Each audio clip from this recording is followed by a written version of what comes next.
পরিবার থেকেই গড়ে ওঠে একটি সমাজ। সমাজের পরিক্রমায় পারিবারিক বন্ধন যেন ঠুনকো হয়ে উঠেছে, আর বংশের বন্ধন তো গেছে ছিন্ন ভিন্ন হয়ে।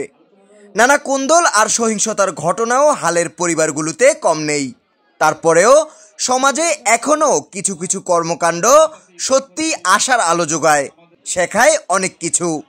আর এমন এক আলোকোজ্জ্বল অনুষ্ঠান ছিল চাঁদপুরের মতলব উত্তরের ঘনিয়ার পাড়ের মোল্লাবাড়ির পারিবারিক বিরল এক মিলন মেলায়। এ সময় আনন্দ, আড্ডা, সুখ দুঃখের ভাগাভাগিতে মুখরিত হয়ে ওঠে সকলে। বংশ কিংবা গোষ্ঠীর বন্ধন ধরে রাখতে পরিবারের সদস্যদের নিয়ে গেল বছরে গঠন করা হয় মোল্লা ফাউন্ডেশন। শুক্রবার সংগঠনটির দ্বিতীয় বর্ষপূর্তি উপলক্ষে বর্ণাঢ্য এক র্যালি বের করে পরিবারটি। পূর্বপুরুষের অস্তিত্ব ধরে রাখতে শেকড়ের সন্ধানে এ সময় শতাধিক নারী, পুরুষ, শিশু, কিশোর, বৃদ্ধ সব বয়সীদের ছিল প্রাণখোলা উপস্থিতি। র্যালি শেষে কেক কেটে পারিবারিক বন্ধনের দ্বিতীয় বর্ষপূর্তি উদযাপনের মধ্য দিয়ে আলোচনা সভায় মিলিত হয় তারা।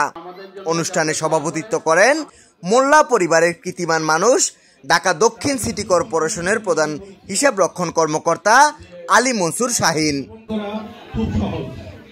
মোল্লা ফাউন্ডেশনের সাধারণ সম্পাদক ও উপজেলা প্রেস ক্লাবের সভাপতি ফারুক হোসেনের সঞ্চালনায় এ সময় প্রধান অতিথির বক্তব্য রাখেন মতলব উত্তর থানার অফিসার ইনচার্জ রবিউল হক।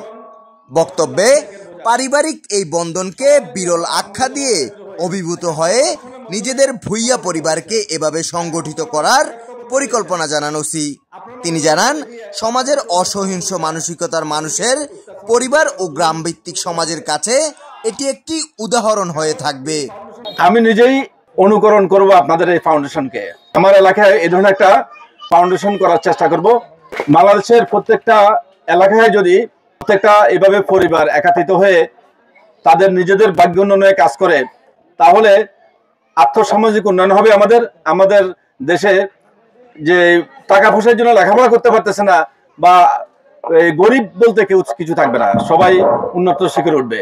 পরিবারকে অনুসরণ করে আমার এলাকায় আমি আমাদের ভূঁইয়া পরিবার গঠন করার চেষ্টা করবো ইনশাআল্লাহ।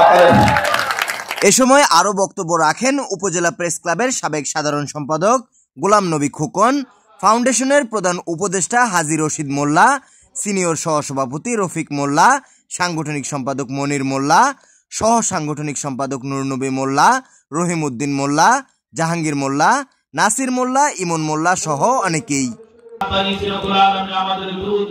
সভা শেষে বিশেষ দোয়া মোনাজাতের মধ্য দিয়ে সকলের জন্য শান্তি কামনা করা হয়। এরপর পরিবারের ছোট সদস্যদের মাঝে তরুণ সংগঠক ও ছাত্রনেতা ইমন মোল্লার অর্থায়নে শিক্ষা সামগ্রী তুলে দেন অতিথিরা। এর আগে বক্তারা সামাজিক নানান সমস্যার কথা তুলে ধরে এসব থেকে পরিবারের সকলকে বিরত থাকার পরামর্শ দেন। তারা বলেন, মিলন মেলার এই উৎসব শুধু প্রেরণাই যোগাবে না, স্বজনের আন্তরিকতা সমৃদ্ধ করবে। অস্থির সমাজ ব্যবস্থার জন্য এক অনুকরণীয় দিক হিসাবে আর্থসামাজিক উন্নয়নে কাজ করবে সংগঠনটি। শুধু তাই নয়, সবার দৃঢ় পারিবারিক বন্ধন ভবিষ্যৎ প্রজন্মকে আলোর পথ দেখাবে, এমনটাই প্রত্যাশা করেন সকলে।